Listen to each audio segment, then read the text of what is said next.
إياك نعبد وإياك نستعين. Faculty members, board members, students, خواتین و حضرات اور شیخ یاسر، میں سب سے پہلے یہ واضح کر دوں کہ میں کوئی اپنے آپ کو اسکالر نہیں سمجھتا اسلام کا، اور میں یہ نہیں سمجھتا کہ میں دین باقیوں سے بہتر سمجھتا ہوں، لیکن میں ایک تاریخ کا طالب علم ہوں اور میں نے تاریخ کو بڑا اسٹڈی کیا، اور کیونکہ میری عمر تقریباً پاکستان جتنی ہے، میں نے پاکستان کو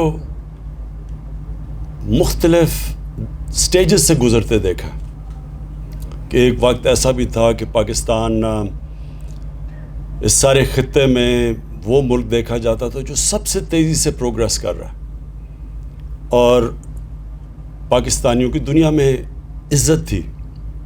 ہمارا پریزیڈنٹ جب 60s میں امریکہ گیا تو امریکن پریزیڈنٹ اس کو ایئرپورٹ پہ ریسیو کرنے آیا۔ اسی پریزیڈنٹ جب انگلینڈ گیا تو اس کو جس طرح کی ویلکم دی گئی برطانیہ کے اندر، کیونکہ ایک ملک کی حیثیت تھی اور لوگ یہ دیکھ رہے تھے کہ ملک بڑی تیزی سے اوپر جا رہا ہے، اور اس کے اوپر پریڈکشنز بھی تھیں۔ ایک کتاب میں مینشن کیا گیا کہ ایشیا کا کیلیفورنیا بننے جا رہا ہے پاکستان، اور پھر ہم نے اس کا زوال بھی دیکھا، نیچے بھی آتے دیکھا، اور اسی لیے میری طرح کا آدمی جس کو اللہ سے دے بیٹھا تھا، جس کا بڑا نام تھا، اس لیے وہ پولیٹکس میں آیا، کیونکہ پولیٹکس میں جتنے لوگ آئے ان کو تو کوئی پہلے نہیں جانتا تھا، ان کی کوئی حیثیت نہیں تھی۔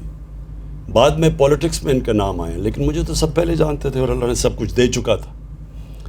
تو وجہ اس میں آنے کی یہ تھی کہ تب تک ایک اللہ نے جو سب سے بڑا تحفہ دیتا ہے انسان کو، وہ ہے ایمان کا تحفہ۔ کوئی بھی اس سے بڑا تحفہ نہیں ہے، اور وہ جن کو اللہ یہ تحفہ دیتا ہے، تو قرآن میں یہ بھی آیت ہے کہ ایمان والے انسان کو پہچان جائیں گے، کیونکہ جو ایمان والا آدمی ہوتا ہے وہ آزاد ہو جاتا ہے کئی چیزوں سے، جو کہ زنجیریں زمین میں انسان کو روک کے رکھتی ہیں اس کا پوٹینشل اچیو کرنے کے لیے۔ وہ ایمان وہ زنجیریں توڑ دیتا ہے، جس کو علامہ اقبال جب شاہین کہتے ہیں، اقبال کا شاہین، تو وہ زنجیریں توڑ کے اوپر جاتا ہے، اور وہ زنجیریں ہیں پیسے کی، پاور کی، یہ جو شہرت کی، ہر قسم کی، ذات کی، ایگو، یہ سب زنجیریں ہیں جو انسان کو، جب اللہ کہتا نا کہ میں نے اس کو سب سے عظیم اپنی مخلوق بنایا، فرشتوں سے بھی اوپر، تو اس کا مطلب یہ ہے کہ انسان میں وہ پوٹینشل ہے جو کسی میں بھی نہیں ہے، لیکن وہ پوٹینشل اچیو کرنے کے لیے انسان کو وہ زنجیریں توڑنی پڑتی ہیں، اور وہ ایمان وہ زنجیریں توڑ دیتا ہے۔ تو تاریخ کا میں طالب علم ہوں، کیونکہ میں نے یہ بڑا اسٹڈی کیا کہ وہ کیا جادو ہوا کہ ایک دم، جو ابھی شیخ یاسر نے بتایا کہ 1% صرف مکہ کے لوگ پڑھے لکھے تھے، کوئی حیثیت نہیں تھی، 2 سپر پاورز تھی، پرشین امپائر اور بیزنٹائن امپائر، بڑی پاورز تھی، ان میں کوئی حیثیت نہیں تھی عربوں کی۔ تو وہ کیا تھا کہ وہ دنیا کی انہوں نے امامت کرنی شروع کر دی؟ تو وہ میں نے بڑا اسٹڈی کیا، اور اس کے ساتھ پھر میں نے ریلیٹ کیا پاکستان کو، کیونکہ ہمارا تو واحد ملک بنا تھا اسلام کے نام پہ، اور تو کوئی ملک نہیں اسلام کے نام پہ بنا۔ ایران میں ایرانی رہتے تھے، مصر مصری، لیکن یہ تو بنایا ہی گیا تھا اسلام کے لیے۔ تو میں نے اس کو جب اسٹڈی کیا، تو میں نے جتنا میں اسٹڈی کرتا گیا اور جتنا اللہ نے میرا ایمان مضبوط کرتا گیا، اتنا ہی میں اس نتیجے پہ پہنچا کہ جب تک ہم سیرت نبی پہ نہیں چلیں گے، تب تک ہم وہ مقام نہیں حاصل کر سکتے جو علامہ اقبال کا خواب تھا۔ علامہ اقبال کو اگر آپ اسٹڈی کریں، بہت بڑا ایک ذہن تھا، جو مغربی فلسفے بھی سمجھ گیا، اور جو گراؤنڈڈ تھے اپنے دین کے اندر اور اپنی اسلام کی تاریخ میں۔ اس لیے انہوں نے جو ایک ورڈ انگریزی کے اوریجنل تھاٹ، انہوں نے جو ان کی جو سوچ تھی، وہ بالکل ایک کسی کے غلام، یعنی جو ذہنی غلام بدقسمتی سے کلونیلزم کی وجہ سے مسلمان دنیا میں ذہنی غلام ہیں، جو اپنی غلامی کی زنجیریں نہیں توڑ سکتے، وہ زیادہ خوفناک ہیں جسمانی غلامی سے. تو علامہ اقبال وہ تھے جو کہ اوریجنل تھاٹ تب دیا جب وہ موازنہ کر بیٹھے کہ یہ مغربی سویلائزیشن کیوں اوپر گیا اور ہمارا کیوں زوال آیا. اور پھر انہوں نے شکوہ اور جواب شکوہ میں جواب بھی دیے کہ ہم ایک وقت پہ یہاں تھے اور اب ہم یہاں ہیں، کیوں ہیں. تو میں آہستہ آہستہ اس نتیجے پہ پہنچ گیا کہ ہمارا جو سسٹم بن گیا تعلیم کا، وہ ہی ہمارے لیے سب سے بڑی رکاوٹ بن گیا. ایک طرف انگلش میڈیم بن گیا جو کہ کلونیل ایجوکیشن سسٹم تھا، وہ ہمارا نہیں تھا. دوسری طرف ہم نے اردو میڈیم کر دیا جو نہ تیتر نہ بٹیر رہ گیا. تیسری طرف دینی مدرسے چلے گئے. 3 پیرلل ایجوکیشن سسٹم بن گئے. اب وہ 3 پیرلل ایجوکیشن سسٹم میں 3 قومیں نکلنی شروع ہو گئی، ان کا کنیکشن ہی ایک دوسرے سے نہیں رہا. تو سب سے بڑی چیز ہم نے فیصلہ کیا، سب سے پہلے تو ایک کور ایجوکیشن، ایک کریکولم ایک لے کے آئیں، تاکہ پہلے ان کو قوموں کو تو ایک طرف لے کے آئے. لیکن جو سب سے بڑی چیز یہ ہے کہ جو بھی شیخ ناصر نے بھی یہ بات کی، جب بھی میں مکہ یا مدینہ گیا سب سے زیادہ لوگ پاکستانی نظر آتے ہیں آپ کو وہاں. سب سے پہلے پاکستان ریئیکٹ کرتا ہے، کوئی بھی اسلام کے خلاف کچھ ہو تو پاکستان میں ریئیکشن آتا ہے. سب سے زیادہ میرا دعویٰ ہے کہ روزے بھی یہ رکھتے ہیں، حج بھی یہ پاکستانی کرتے ہیں، پیسہ بھی سب سے زیادہ پاکستانی اللہ کے نام پہ دیتے ہیں. میں سب سے زیادہ پیسہ پاکستانیوں سے اکٹھا کرتا ہوں، اللہ کے نام پہ سب سے زیادہ پیسہ بھی دیتے ہیں. لیکن مسئلہ یہ ہے کہ ہم جو ایک طرح آپ سیکولر ورڈ استعمال کر لیں، ہم اصل میں سیکولر بن گئے. اور غلط میننگ ہے سیکولر کا، مطلب یہ ہے کہ ہم ایک طرف عاشق رسول بھی ہیں، سب سے زیادہ ہمارا دین کے اوپر زور ہے، لیکن دوسری طرف جو نبی کی سیرت ہے اس کی اور ہماری زندگی میں تعلق ہی کچھ نہیں ہے. اتنا بڑا فاصلہ ہے اس کے بیچ میں. میں نے بار بار ایک چیز، ایک انسیڈنٹ بتاتا ہوں لوگوں کو. ڈاکٹر اشفاق، بہت بڑے ڈاکٹر اشفاق احمد خان، میں سمجھتا ہوں پاکستان کے بہت بڑے اسکالر تھے. ان کی میں ان سے میں ملتا رہتا تھا. تو انہوں نے مجھے ایک دفعہ یہ اپنی بات بتائی کہ جب وہ چائنا گئے اور چیئرمین ماؤ کو ملنے گئے تو چیئرمین ماؤ کو بڑا ہیرو ورشپ اس لیے کہ انہوں نے ایک جینوئن ریولوشنری تھے، سب ریولوشنریز ان کی طرف دیکھتے تھے. تو کہتا ہے جب میں ان کے پاس گیا تو وہ ان کا ایک دن ہوتا ہے گریٹ باتھ کا، وہ ینگسی دریا کی تیر کر ادھر جا کے واپس آتے ہیں تو لائنیں لگی ہوتی ہیں لوگوں کی ہاتھ ملانے کے لیے ان سے. تو کہتا میں بھی کھڑا ہو گیا. جب میری باری آئی انہوں نے کہا جی کدھر سے ہو؟ میں نے کہا میں پاکستان سے ہوں. تو اس نے کہا کہ وہ گریٹ نیشن، بڑی عظیم قوم ہے پاکستانی. بڑا حیران ہوا ڈاکٹر اشفاق. تو کہتا ساری لائن لگی ہوئی لوگوں کے پیچھے ادھر کھڑے ہو کے چیئرمین ماؤ نے مجھے ایک واقعہ بتایا کہ ان دنوں میں ایمبیسی کیپٹل کراچی تھا. تو کہتا کراچی کے اندر جو ایمبیسڈر تھا چائنا کا، وہ اس کا پاکستانی چیس پلیئر پارٹنر تھا. تو کہتا وہ جو پاکستانی پارٹنر تھا وہ ہر 2 منٹ کے بعد جائے، دوپہر بڑی گرمی تھی، سب سے زیادہ گرمی کا ٹائم تھا، اور جا کے اپنے اوپر سر پہ پانی ڈال کے پھر آ کے چیس کھیلے. تو اس نے کہا کیا مسئلہ ہے؟ اس نے کہا میں روزہ رکھا ہوا ہے. تو وہ بڑا چائنیز حیران ہوا، کہتا تم چپ کر کے پانی پی لو، کسی کو کیا پتہ چلے گا. تو جب اس چیئرمین ماؤ کو چائنیز ایمبیسڈر نے یہ بتایا تو چیئرمین ماؤ نے تب، اب ذرا دیکھیں بڑا ذہن تھا نا، تو اس نے کیا سوچا کہ کیوں یہ عظیم قوم ہے. اس نے یہ کہا کہ جو قوم گرمی میں پانی اللہ کے خوف سے نہیں پی سکتی تو سوچ لیں کہ وہ اللہ کے خوف سے سچ بھی بول سکتی ہے، وہ رشوت بھی نہ لے گی، وہ ٹیکس بھی اپنے پورے دے گی. وہ تو اس قوم کو تو کوئی روک ہی نہیں سکتا. یہی تھا مدینہ کی ریاست میں. وہ کیسے عظیم قوم بنی؟ خوف خدا تھا ان کو. وہ اپنے اوپر سیلف اکاؤنٹیبلٹی تھی کہ اللہ دیکھ رہا ہے. جس طرح کہ میں کمرے میں جا کے پانی پیوں تو اللہ دیکھ رہا ہے. اسی طرح میں کوئی غلط کام کروں گا اللہ دیکھ رہا ہے. وہ قوم کی جو کیریکٹر تھا وہ ایسا تھا کہ صرف مسلمان تاجروں کو انڈونیشیا اور ملیشیا میں کوئی فوج نہیں گئی تھی مسلمانوں کی. ان کے کیریکٹر کی وجہ سے لوگ مسلمان ہو گئے. تو میں نے اس نتیجے پہ پہنچا ہوں کہ ہمارا سب سے بڑا مسئلہ یہ ہے کہ ہمارا عظیم قوم کا کیریکٹر نہیں ہے. عظیم قوم بننے کے لیے عظیم کیریکٹر چاہیے. سچ بولنا, سچائی.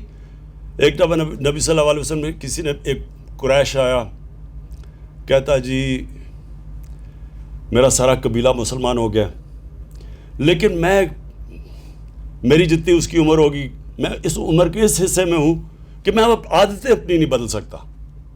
تو مجھے کوئی ایک چیز بتائیں کہ میں وہ کر لوں عمل جس سے میں اپنی عادتیں بھی رکھوں اور مسلمان بھی ہو جاؤں. تو انہوں نے کہا سچ بولا کرو.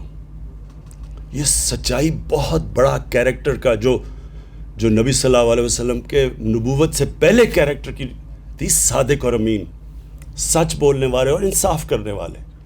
اس کے اوپر بنتی ہے کیریکٹر کی بنیاد.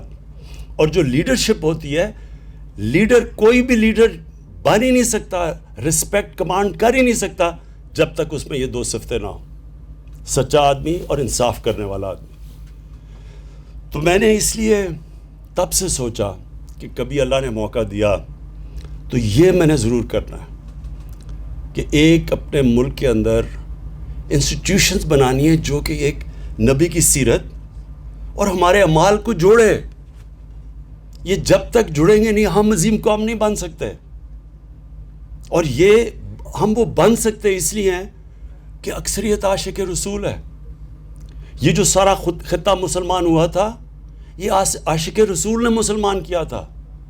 یہ جو ہمارے بڑے بڑے بزرگ تھے, اولیاء کرام, بابا بلے شاہ, خواجہ معین الدین چشتی, نظام الدین اولیاء, داتا صاحب, میاں میر, بابا فرید گنج شکر, یہ سب عاشق رسول تھے. اور انہوں نے عام انسان کی زبان میں سیرت نبی کا پیغام لے کے گئے. قوالی ایجاد کی گئی صرف اس لیے کہ عام لوگوں کو پیغام دیا جائے ہمارے نبی صلی اللہ علیہ وسلم کا. تو اس لیے دو چیزیں, ایک تو رحمت العالمین اتھارٹی, اس کا کیا مقصد ہے؟ اس کا یہی مقصد ہے اکٹھا کرنا سیرت نبی اور ہمارے اعمال کو. اس کے لیے ہم نے میڈیا کا پورا استعمال کریں گے, ٹیلی ویژن کا, سیریلز کا, جس طرح ترکی سیریل ہے ارتگرل, اپنی تاریخ کا, بچوں کے کارٹونز کا, واٹس ایپ کا.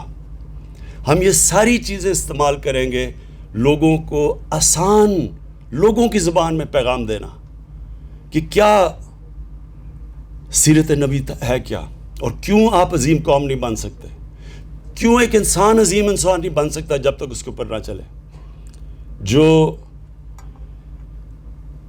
جو مدینہ کی ریاست, اس کے اندر جو سب سے بڑی چیز اگر آپ نوٹس کریں, تاریخ پڑھیں, تو اتنے چھوٹے وقفے میں اتنے زیادہ عظیم انسان دنیا کی تاریخ میں نہیں آئے. جو دیکھتے تھے تو عظیم آدمی بن جاتا تھا. کوئی سینٹرل ایشیا نکل گیا, کوئی مصر نکل گیا, کوئی کدھر, کوئی وہ موراکو میں گھوڑے دھڑا دیے اس نے سمندر میں کہ اللہ تیری زمین ختم ہو گئی ہے. ایک سے ایک بڑا عظیم انسان بن گیا. اس یونیورسٹی کے اندر میں چاہتا ہوں کہ یہ ریسرچ کی جائے, بتایا جائے لوگوں کو. یونیورسٹیز بن ہی نہیں سکتی جب تک ان کے اندر ریسرچ نہیں ہوتی. یونیورسٹی تو بنتی ریسرچ سے ہے. ہمارے ملک میں ریسرچ ہی نہیں ہے. کوئی یہ نہیں بتا رہا آج تک کہ وہ کیا کوالٹیز تھی ان لوگوں کی کو جو دنیا کی امامت کر لی. یہ تاریخ میں تو اس کی کوئی مثال ہے ہی نہیں کہ وہ لوگ جن کی حیثیت ہی کوئی نہیں تھی وہ دیکھتے دیکھتے دنیا کی امامت کرنا شروع کر دیا. اور یہی نہیں کہ صرف یہی نہیں کہ انہوں نے فتح کی, سارے سائنٹسٹ ٹاپ مسلمان تھے, کلچرل لیڈرز تھے دنیا کے. دنیا کے تھاٹ لیڈرز ایسے بنے کہ انہوں نے دنیا کی علم کو لے کے آئے, عربی میں ٹرانسلیشن کی, اور ادھر سے پھر تھاٹ ڈیولپ کیا. لیکن سب سے امپورٹنٹ چیز یہ تھی کہ تقریباً سارے جو بڑے بڑے اسکالرز اور سائنسدان تھے سب اسلام کے اسکالرز بھی تھے, دونوں اکٹھے چل رہے تھے. ہمارے سائنس اور اسلام میں کوئی لڑائی نہیں تھی. ہاں ایک بعد میں ضرور چلی ریشنلسٹ اور ان کے اندر جو دوسری دو اسکول آف تھاٹس کے اندر چلا, لیکن آن دا ہول اسکالر بن ہی نہیں سکتے تھے. کوئی بھی پڑھ لیں, البرونی پڑھیں, ابن خلدون پڑھ لیں, ساروں کے اندر ان کا کنیکشن اللہ کے ساتھ تھا. سو وہ کنیکٹڈ تھے. اس وقت جو ضرورت ہے پاکستان میں دو چیزوں کی. ایک کہ ہماری یونیورسٹیز کے اندر ریسرچ کی جائے. سب سے بڑا مسئلہ ہمارا اس وقت ملک میں آیا ہوا ہے ویسٹرن کلچر. ویسٹرن کلچر کو ہم صحیح معنی میں کرٹیک نہیں کر سکتے. ہم بتا ہی نہیں سکتے اپنے آنے والی نسلوں کو کہ اس کی طاقت کیا ہے, کیا وجہ ہے کہ ویسٹرن کلچر اوپر ٹیکنالوجیکل سائنٹیفک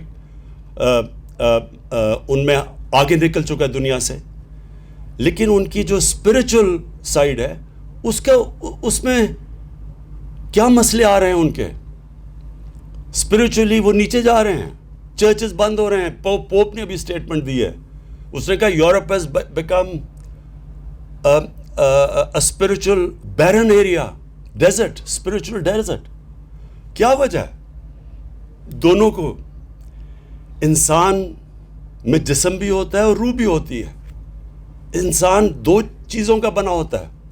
آپ صرف جسمانی سائڈ کے اوپر پوری توجہ دیں, امبیلنس آ جاتا ہے انسانوں میں. اور یہی وجہ ہے کہ ہمارے جو یوتھ ہے اس میں کنفیوژن آئی ہوئی ہے اس وقت. ایک تو وہ دیکھتا ہے ویسٹرن کلچر اور ان کی آگے اور ٹیکنالوجیکل پروگریس ہر طرح آگے ہیں, تو وہ ایک دوسری طرف ہمارا دیکھتا ہے اور وہ سمجھتا ہے کہ ہم تو پیچھے رہ گئے ہیں دنیا سے. اور یہ بہت بڑی ٹیمپٹیشن ہوتی ہے جب کوئی معاشرہ پروگریس کرتا ہے اس کو بلائنڈلی کاپی کرنا شروع کر دے. اور وہ اس لیے ہوتا ہے کہ ہمارے ملک میں صحیح معنی میں ہم ریسرچ کر کے اپنے یوتھ کو انفارم چوائسز دینے کا موقع نہیں دے رہا ہے.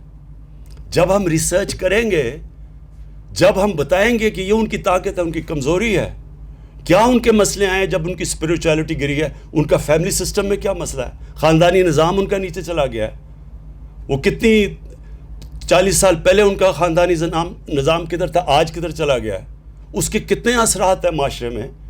یہ یونیورسٹیز کا کام ہے, ریسرچ کریں, بتائیں, آگاہ کریں لوگوں کو. پھر بچوں کے اوپر کیا گزر رہی ہے. موبائل فون, دنیا میں اتنا بڑا چیلنج نہیں آیا جو آج موبائل فون سے آیا ہے. اس کے پازیٹیوز کیا ہیں, کتنا فائدہ ہے, تعلیم اس سے کتنا علم حاصل کر رہے ہیں بچے ینگ ایج پہ, لیکن جو اس کے اندر پورنوگرافک مٹیریل آ رہا ہے اس کے نقصانات کیا ہیں, کیسے کوپ کرنا ہے, بچوں کو ہتھیار کیسے دینے ہیں. یہ جو ایک بالکل نئی ریالٹی آ گئی ہے, آپ یہ بند تو نہیں کر سکتے, سوشل میڈیا کو نہیں بند کر سکتے, آپ روک تو نہیں سکتے ان کو, لیکن آپ اپنے بچوں کو کم از کم بتا تو سکتے ہیں اچھے برے کی, اس کی ایڈوانٹیج کیا ہے, یہ طرز زندگی لوگے تو اس کا یہ نقصان آتا ہے, اس کے یہ فائدے ہیں. ہم اپنے بچوں کو چوائسز تو دے سکتے ہیں. اور پھر میں ورڈ یوز کرتا ہوں, انفارم چوائسز. انفارم چوائسز تب آتی ہیں جب آپ بچوں کو بتائیں تو صحیح, آگاہ کریں, شعور پیدا کریں انہوں میں. اس لیے یہ یونیورسٹیز بڑی امپورٹنٹ ہے. القادر یونیورسٹی کے اندر انشاءاللہ ریسرچ کی جائے گی, انٹرنیشنل اسکالرس کے ساتھ ان کے ساتھ کنیکشنز ہوں گے, جس طرح شیخ ناصر ہے. ڈبیٹس کروائی جائیں گی. ڈبیٹس, یہ یاد رکھیں کہ ہمارے ملک میں ایک بہت بڑا ہمیں نقصان پہنچا ہے. ہم اجتہاد ہی نہیں ہونے دیتے. قرآن کے اندر اللہ کا حکم ہے اجتہاد کرو, ڈبیٹ کرو. جب آپ اجتہاد ہی نہیں ہونے دیں گے تو تھاٹ پروسیس آگے کیسے بڑھے گا. علامہ اقبال کا جو کتاب ہے ریکنسٹرکشن آف اسلامک تھاٹ, وہ اس کے اندر تو اگر آپ جس کا موقف آپ سے مختلف ہوگا آپ اس کو کافر کہہ دیں گے تو اجتہاد کیسے ہوگی. تو ہم آگے تو بڑھ ہی نہیں سکتے. ہم اسلام کے, اور اس لیے جو سب سے بہترین اسلام کے اوپر کام ہو رہا ہے وہ مغربی ممالک میں ہو رہا ہے. شیخ یاسر آپ کو بتائیں گے کس طرح کی وہاں ڈیبیٹس چل رہی ہیں، کیسے کیسے اسکالرز وہاں بیٹھے ہوئے ہیں، کیونکہ وہاں کفر کا فتویٰ کا ڈر نہیں ہے. ہمارے ملک میں پھر سے کہتا ہوں کہ بہت پوٹینشیل ہے. اللہ نے اس ملک کو سب کچھ دیا. ہمارا جو سب سے بڑا مسئلہ لیڈرشپ، ہمارے لیڈرشپ کے اندر جو جس طرح کے لیڈرز آنے چاہیے وہ نہیں آتے. وہ کیونکہ لیڈرز کے اندر وہ جو کیریکٹر لیڈر کا ہے وہ نہیں ہے. ہمارے پولیٹیکل لیڈرشپ کے اندر بجائے یہ سوچیں کہ یہ بہت بڑا، آپ جب ایک لیڈر بنتے ہیں آپ پہ اللہ بہت بڑی ذمہ داری ڈال دیتا ہے.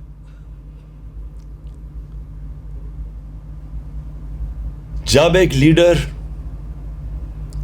عوام کی خدمت کرتا ہے، وہ سارے پیغمبروں نے یہ کیا تھا، سارے پیغمبر لیڈر تھے اللہ کے، اور ان سارے پیغمبروں نے انسانوں کو بدلا تھا، خدمت کی تھی، انسانیت کے لیے آئے تھے. اور جب ایک لیڈر بن کے ایک اتھارٹی پہ آ کے ملک کا پیسہ چوری کرنا شروع کر دیتا ہے، اس سے بڑا اللہ کا عذاب کسی انسان پہ نہیں آ سکتا. کیونکہ جو معاشرے میں غربت ہوتی ہے سارا گناہ اس کے اوپر جاتا ہے. اس لیے ہمیں اپنے نبی صلی اللہ علیہ وسلم کی جو انہوں نے جو لیڈرشپ کا کانسیپٹ دیا تھا، انشاءاللہ القادر یونیورسٹی اور ہم باقی جو ہماری رحمت للعالمین جو اتھارٹی ہے وہ ساری یونیورسٹیز کے ساتھ ان ٹچ رہے گی. ادھر چیئرز ہیں، سینٹ چیئرز ہیں، ان کے ساتھ ہم ان ٹچ رہیں گے. اور بیسکلی جو اس نبی صلی اللہ علیہ وسلم نے لیڈرشپ کا کانسیپٹ دیا تھا وہ ہم نے اپنی یوتھ کو دینا ہے. اسکول کے بچوں سے شروع کریں گے سب کو، تاکہ پتہ تو چلے کہ لیڈر میں کون سی کوالٹیز ہیں. کبھی بھی ایک خود غرض آدمی لیڈر نہیں بن سکتا. لیڈر ہمیشہ اپنی ذات سے نکل کے بڑا سوچتا ہے. قائد اعظم محمد علی جناح، نیلسن منڈیلا، وہ لیڈرز جو کہ ایک اپنی آپ کو قربان کر دیتے ہیں اپنی قوموں کے لیے. ساری زندگی وہ قومیں ان کو دعائیں دیتی ہے، ان کی عزت کرتی ہے. کبھی بزدل انسان لیڈر نہیں بن سکتا. اس لیے قرآن کی آیت ہے کہ جو لوگ ایمان لے آئے میں ان کے خوف دور کر دیتا ہوں. اس لیے وہ جو ایک دم لیڈرز کی بارش ہوئی تھی مدینہ کی ریاست کے بعد، جب ہمارے نبی صلی اللہ علیہ وسلم کی دنیا سے جانے کے بعد ایک سے ایک بڑا لیڈر بن گیا تھا، کیونکہ ان کے خوف دور چلے گئے تھے. بڑی سوچ تھی ان کی، ذات سے باہر نکل گئے تھے، اور سچے لوگ تھے اور انصاف کرنے والے لوگ تھے. یہ 4 کوالٹیز ہیں جو بنیاد ہے ایک لیڈر کی، اور یہ ہم نے اپنے بچوں کو پڑھانا شروع کرنا ہے تاکہ ہمارے ملک میں بھی لیڈرز نکلیں. جب وہ ان کو اقتدار ملے تو وہ اپنی قوم کا سوچیں، یہ نہ سوچیں کہ انہوں نے کتنا پیسہ بنانا ہے اور اپنے آپ کو کتنے فائدے پہنچانے ہیں اور اپنی رشتہ داروں اور دوستوں کو اوپر لے کے آنا ہے. میرٹ قائم کرنی. اور وہی مدینہ کی ریاست میں سب سے بڑی چیز اگر آپ دیکھیں میرٹ تھی. جو کوئی ایکسل کرتا تھا وہ بڑے عہدے پہ پہنچ جاتا تھا. اور جو آخر میں یہ چاہتا ہوں کہ ہماری یونیورسٹی سے اس طرح کی اسکالرشپ ہو، اور انشاءاللہ جو ہماری رحمت للعالمین اتھارٹی ہے وہ سارے انٹرنیشنل اسکالرز کے ساتھ ان ٹچ ہے. اور ہماری کوشش یہ ہے کہ آگے سے، اور یہ ہوگا، میں آپ کو پھر بتا رہا ہوں کہ باہر کسی نہ کسی ملک میں وہ ہمارے نبی صلی اللہ علیہ وسلم کی شان میں پھر سے گستاخی کریں گے. لیکن اس بار ہی میں چاہتا ہوں کہ ایک بڑا انٹلیکچوئل، ریزنڈ، سوچ سمجھ کے، قانون دیکھ کے ایک اس طرح کا ہمارے ساتھ ہمارا رسپانس جائے. سارے مسلمان اسکالر سے پہلے کنسلٹ کریں، مسلمان ہیڈز آف اسٹیٹ سے کنسلٹ کر کے ایک وہ رسپانس جائے جو یہ نہ ان کو کہنا پڑ جائے کہ جی جب دیکھیں مسلمان دنیا آزادی رائے کے خلاف ہے.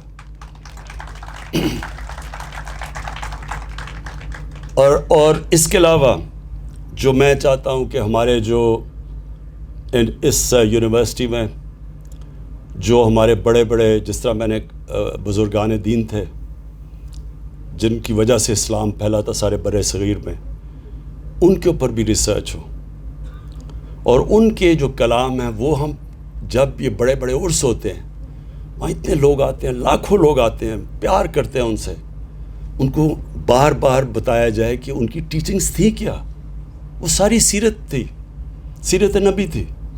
تو ہم نے لوگوں کو ملک کے کیریکٹر کو اوپر اٹھانا ہے، موریلٹی کو اوپر اٹھانا ہے. جو مدینہ کی ریاست کی سب سے بڑی کوالٹی تھی جب شروع کیا نبی صلی اللہ علیہ وسلم نے، تو وہ ایک سمپل قرآن کی آیت کے اوپر تھا، امر بالمعروف، کہ اچھائی کو اٹھاؤ اور بدی کو ختم کرو، اس کو دباؤ. ایک معاشرہ جو ہوتا ہے وہ اس کی بنیاد اس پہ رکھی جاتی ہے. میں اس لیے وہ ابھی ایک حالیہ میں سیمینار ہوا لاہور میں، پاکستان کے سپریم کورٹ کے ججز بلائے گئے، لیکن چیف گیسٹ اس کو بلایا گیا جس کو اسی سپریم کورٹ نے سزا دی. اور سزا کیا دی؟ پبلک کا پیسہ چوری کرنے کی سزا دی، اور وہ جھوٹ بول کے ملک سے باہر بھاگا ہوا ہے. اب یہ صرف میں اپنی قوم کے سامنے رکھتا ہوں، یہ سیاسی بات اب میں نہیں کر رہا. جب آپ برائی کو برائی نہیں سمجھتے، جب آپ کرپشن کو برائی نہیں سمجھتے، تو اس معاشرے میں محنت کون کرے گا؟ میں کیوں پڑھوں، 14 سال پڑھائی کروں، اس کے بعد 8 گھنٹے کام کروں، اور میں اپنے مشکل سے بیوی بچوں کا پیٹ پالوں، اور دوسرا آ کے ایک قبضہ گروپ بن کے اتنا بڑا پلازا بنا دے، اسمبلی میں بھی آ جائے، اور میں دیکھ رہا ہوں کہ میں محنت کر رہا ہوں اور یہ دیکھو کوئی محنت کیے بغیر اتنا بڑا کوئی معاشرہ نہیں چل سکتا. یہ یاد رکھیں کہ معاشرے کے اندر جب آپ کی اخلاقیت تباہ ہو جاتی ہے، آپ کے معاشرے میں سونا نکلے، ہیرے نکلے، جو مرضی نکلے، وہ ریاست نہیں بچ سکتی. ایک ریاست جس کی موریلٹی، مورل سٹینڈرڈز ہوتی ہیں، اس کو ایٹم بم بھی تباہ نہیں کر سکتا. جس طرح جاپان تھا، وہ پھر کھڑی ہو جائے گی. تو آپ کو ایٹم بم مارنے کی ضرورت ہی نہیں پڑتی اس معاشرے کی جس کی موریلٹی ختم ہو جاتی ہے.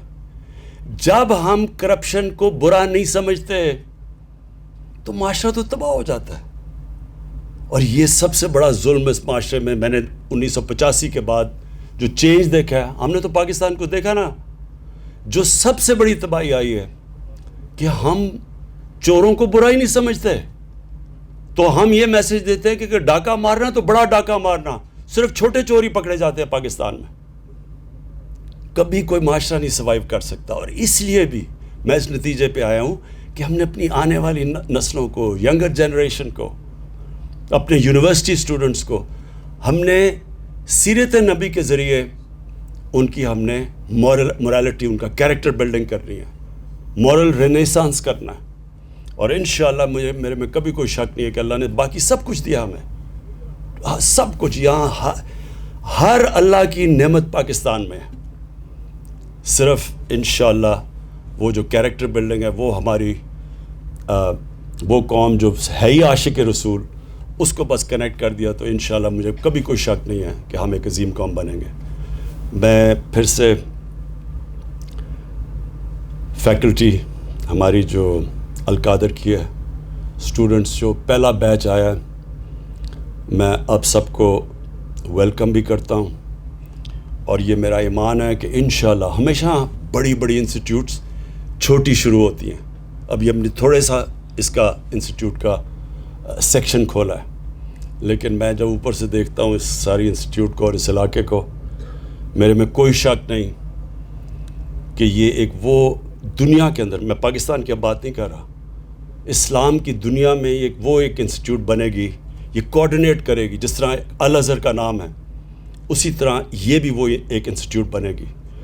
مجھے خوشی یہ ہے کہ یہ تقریباً 2.5 سال کے اندر اس کی اوپننگ ہو گئی. جو میں پرائم منسٹر یونیورسٹی بنا رہا ہوں، وہ دنیا کی ٹاپ ٹیکنالوجیز کی وہ یونیورسٹی ہوگی، جو لیٹسٹ ٹیکنالوجیز ہیں اس کے اوپر. لیکن گورنمنٹ اتنی آہستہ چلتی ہے کہ 3 سال ہو گئے ہیں، اب جا کے ہم شروع کرنے لگے. تو یہ بدقسمتی ہے، یہ گورنمنٹ کی نہیں ہے، اس لیے یہ بڑی جلدی کھل گئی ہے. اور میری جو اس سے پہلے نمل یونیورسٹی ہے، وہ میرا ایک ویژن ہے، پاکستان کی پہلی نالج سٹی جس طرح آکسفورڈ اور کیمبرج. آج خوشی ہو رہی ہے کہ اتنے چھوٹے ٹائم میں ہماری یہ جو القادر یونیورسٹی ہے یہ کام شروع کر دیا. شکریہ جی.